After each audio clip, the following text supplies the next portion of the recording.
ముక్తి ఎలా వస్తుంది అన్నారు. భక్తిదేవికి ముక్తి దాసైంది. భక్తిదేవికి ముక్తి దాస్యం చేస్తుంది. భక్తి వల్ల జ్ఞానం కలగాలి. భక్తి వల్ల కలిగిన జ్ఞానం చేత వైరాగ్యం తెలియాలి. భక్తి వల్ల చేత కలిగిన జ్ఞానం వల్ల కలిగిన వైరాగ్యం వల్ల తత్వం తెలియాలి. భక్తి చేత కలిగిన జ్ఞానం వల్ల కలిగినటువంటి వైరాగ్యం చేత తెలిసిన తత్వం వల్ల ముక్తి కలుగుతుంది. ముక్తి అంటే శరీరం వదిలిపెట్టిన తర్వాత పొందేది కాదు. చాలా మంది ముక్తి అంటే ఏదో అది అనుకుంటారు.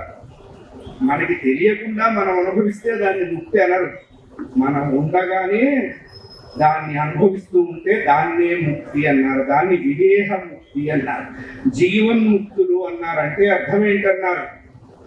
కన్ను చూసిన ప్రతిదాన్ని మనస్సు లోపలికి లాక్కోకుండా ఉండటమే ముక్తి. చూడటం కన్ను తప్పు కాదు, లాక్కోవటం మనస్సు తప్పు. జీవన్ముక్తులంటే అదే. అది అఖండ వైరాగ్యం చేత కలుగుతుంది. వైరాగ్యాన్ని ఇచ్చేదే భాగవతం. భాగవతం మిగతా ఐహిక వాంఛలన్నీ తీర్చదు, ఆముష్మిక ప్రదానం చేస్తుంది. భక్తి కలిగి ఉండాలి. భాగవతం వినాలి అంటే ఆ భక్తి కూడా 3 రకాలు చెప్పారు. తామస భక్తి, రాజస భక్తి, సాత్విక భక్తి అని. పరమాత్మ దేనికి సులభంగా లభ్యుడవుతాడు అంటే సాత్విక భక్తికి లభ్యుడవుతాడు. ఆ సాత్విక భక్తి అనుసరించగా అనుసరించగా అనుసరించగా అది పరాభక్తి అవుతుంది. పరాభక్తి అవుతుంది. పరాభక్తి అంటే అర్థం ఏమిటి అన్నారు? నడిచినా, పడుకున్నా, కూర్చున్నా, నిద్రపోయినా, తింటున్నా, ఏ కార్యక్రమాన్ని ఈ జీవుడు ఆచరిస్తున్నా జీవుడి మనస్సు సదా పరమాత్మ యందు లగ్నమై ఉండటమే పరాభక్తి. ఆ పరాభక్తి తెలుసుకున్న వాళ్ళు ఎవరు అన్నారు? ఒక్క గోపికలు మాత్రమే తెలుసుకున్నారయ్యా అన్నారు. అందుకనే సుఖయోగీంద్రులంతటి వారు వందే నందవ్రజ స్త్రీనాం అని చెప్పారు. నాకు ఏది ఇష్టమో తెలుసా పరీక్షిత్ మహారాజా? ఆ రేపల్లెలో, ఆ బృందావనంలో పాలు పిండుకుంటూ, మజ్జిగ చేసుకుంటూ, విడకలు చేసుకుంటూ, గొడ్ల దగ్గర పశువులకి ఆహారం వేస్తూ సదా కృష్ణనామ ధ్యాన నిరతులైనటువంటి ఆ గోపికా స్త్రీల యొక్క పాదముల నుండి రాలినటువంటి ఆ ఇసక రేణువులు నా నెత్తిన ధరించడం నాకు ఇష్టం అని చెప్పారు సుఖయోగీంద్రులంతా కూడా. అంటే పరాభక్తిలో వాళ్ళు నిదర్శనం. అటువంటి భాగవతం కాలవ్యాల ముఖాగ్రాస త్రాస నిర్నాశహేతవే శ్రీమద్ భాగవతం శాస్త్రం కలవు తీరేణ భాషితం అని చెప్పారు. జీవితం ఎంత బుద్ధుదప్రాయం అంటే మనం అజ్ఞానం వల్లనే ఆపదలు పొందెచ్చుకుంటూ ఉంటాం. తెచ్చుకున్న తర్వాత ఏడుస్తాం, అనవసరంగా పని చేశాము, చేయాలి ఇది అని. ఆ పని చేయటం ఎందుకు చేశాము అన్నారు? అజ్ఞానం చేత చేశాము అన్నారు. చేసిన పని వల్ల కలిగినటువంటి ఫలితాన్ని అనుభవిస్తున్నప్పుడు ఏడుపు రాక తప్పదు కదా.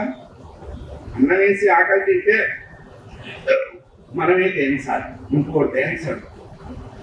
మరి ఇది ఎలా పోతుంది అన్నారు? శ్రీకృష్ణాయ వయం నమః. నాయన పరమాత్మ అయినటువంటి వాసుదేవుడు. అందుకనే శ్రీమద్ భాగవతం 12 స్కందములు. ఈ 12 స్కందములు దేని మీద నిర్మాణమైంది అన్నారు?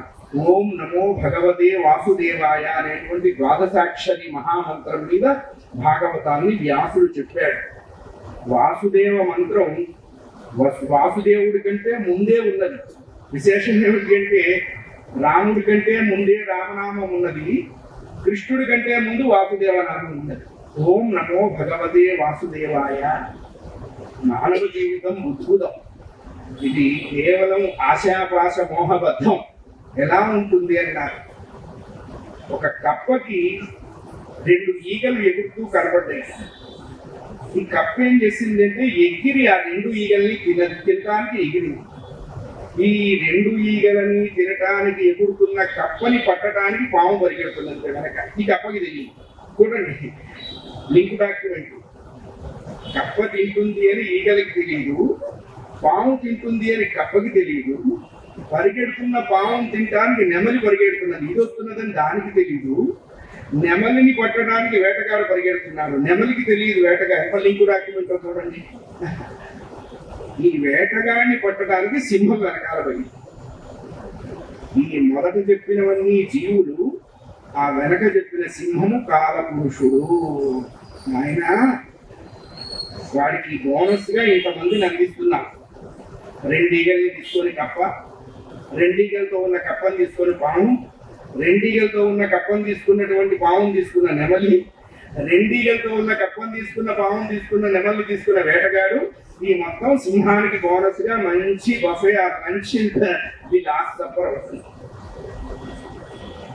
కాలపురుషుడి యొక్క కరాళ కర్కశ కోరల నుండి జీవులు ఉద్ధరింపబడాలి అంటే భక్తితో పరమాత్మని ఆశ్రయించటము. నీవే తప్ప, పరమాత్మ తప్ప మన యోగక్షేమాలు చూడగలిగిన వాళ్ళు ఎవ్వరూ లేరు. అనుకుంటాం వీళ్ళు మా వాళ్ళు, వీళ్ళు పరాయి వాళ్ళు, వీళ్ళు శత్రువులు. మనం కూడా సంకల్పం చేస్తుంటాం, సమస్త శత్రు నిరహరణార్థం అని చెప్తాం. అంటే ఏమిటి? ఎవరు శత్రువు అసలు? నువ్వు అడిగినప్పుడు కరేపాకు ఇవ్వని నీ పక్కిటి వాళ్ళకి శత్రువా? నువ్వు అడిగినప్పుడు బండి కొని వాళ్ళకి శత్రువా? పరమాత్మ ఇట్లాంటి పిచ్చి పనులు చేయడు. ఆయన కొరియర్ కాదు, మెసెంజర్ కాదు, ఏదో సుపారీ తీసుకొని పనిచేసే బ్యాచ్ కాదు. శత్రువులంటే ఎవరు అన్నారు? అంతఃకరణ శత్రు నిరహరణార్థము. కామ, క్రోధ, లోభ, మోహ, మద, మాత్సర్యాలు పరమాత్మ తొక్కి పెడతాడు. ఎప్పుడు తొక్కి పెడతాడు? రాజా రామచంద్ర భగవానికి మీరు అనకపోతే పోవు, అనుమానమే లేదు. కొడదామంటే నిండు గర్భిణి, తిడదామంటే అక్కడ కూతురయ్యింది. నాకేం సంబంధం లేదు. చేసుకున్న వారికి చేసుకున్నంత. బాలగోపాల కృష్ణ భగవానికి, రుక్మిణీ మాతకు, వ్యాస మహర్షులకు, శ్రీసుఖ యోగీంద్రులకు, శంకర భగవత్ పూజ్యపాదులకు, భారతీ తీర్థ మహాస్వామికి,